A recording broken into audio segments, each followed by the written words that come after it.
Hi everyone, welcome to the 12th episode in this series. This podcast series is Marxism Still a Thing?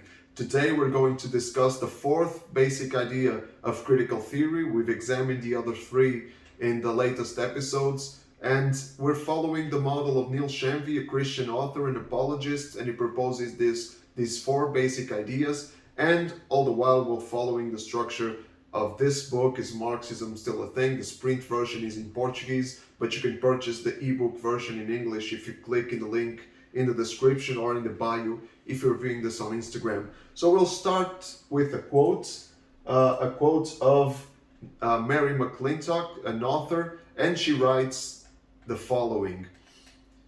Prior to celebrating diversity, we must first eliminate intolerance. Working towards a celebration of diversity implies working for social justice, the elimination of all forms of social oppression. This is the fourth basic idea of critical theory, social justice. And this is a bold project that Mary McClintock she has of eliminating all forms of social oppression. In order to achieve this goal, a monumental effort must be made, and in the minds of critical theory ideologues, social justice is the path for social change.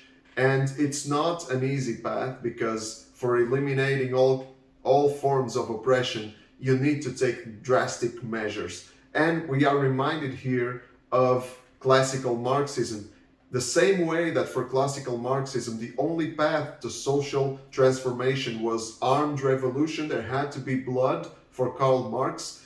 In the same way, cultural Marxism, there's no other way, there's no other path for social change, social transformation, but cultural war. So justice must be achieved by any means necessary. And it's not just against some isolated groups, some oppressor groups, like for Marx, the target was the bourgeoisie. For cultural Marxists, it's not just an isolated group, it's a whole system that is commonly described by activists as racist, oppressor, capitalist, and patriarchal. This concept of the patriarchy is very, very important in critical theory. So the patriarchy is the social system in which men hold primary power and predominate in all societal roles.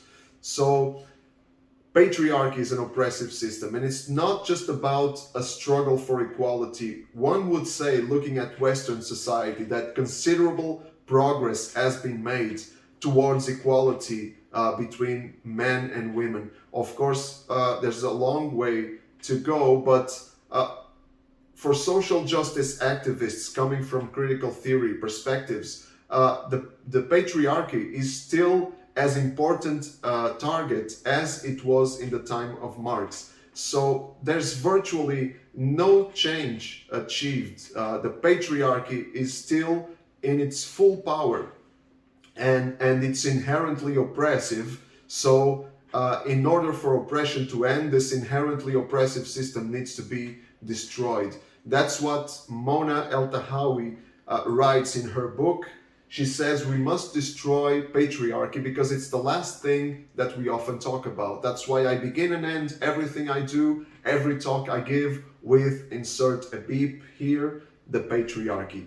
So the destruction of the patriarchy must be at the center as this activist defense. We have already referred to classical Marxism and how the nuclear family sits in the origin of all oppression, and the patriarchy is indistinguishable from the nuclear family for social justice critical theory activists. There can be no true justice without the dismantling of the inherently patriarchal and oppressive traditional family. And it is precisely this line of thinking that we find across many movements and organizations in the Western world today.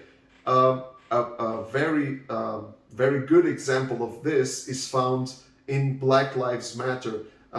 In the website of the organization, they used to have the following text, and they used to have because after it sparked much controversy, they deleted the text from the website, but that's what they had there.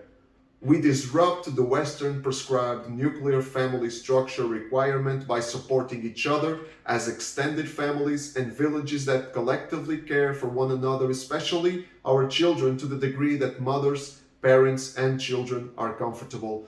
This was in the section "What We Believe" of their website, and let's pay close attention to this, because supposedly an organization that strives for racial equality disrupts the Western prescribed nuclear family structure. It doesn't come as a surprise, because Black Lives Matter activists, I'm quoting one of their leaders here, they said they were trained Marxists. So this is what the real aim is, not equality, but a disruption of a family model that has been predominant in the West, and we could make a good case that it's predominant in across all human cultures. But this paragraph is very telling. It demonstrates well how collectivistic their philosophy is, when they say that they will support each other. We will support each other as extended families and villages. Of course, when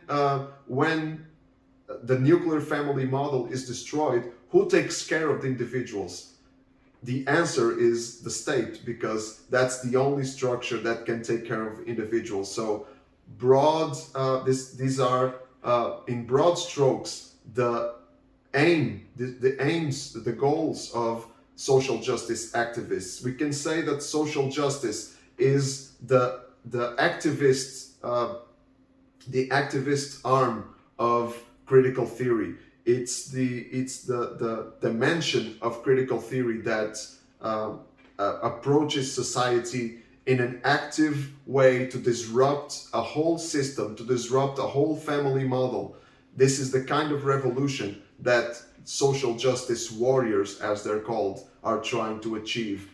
So that's it for today. We've examined the whole set of basic ideas for critical theory as prescribed by Neil Shanvey. In the next episode, we'll start to examine critical theory from a Christian biblical perspective. So until then, stay tuned, and don't forget, live with Christ at the center.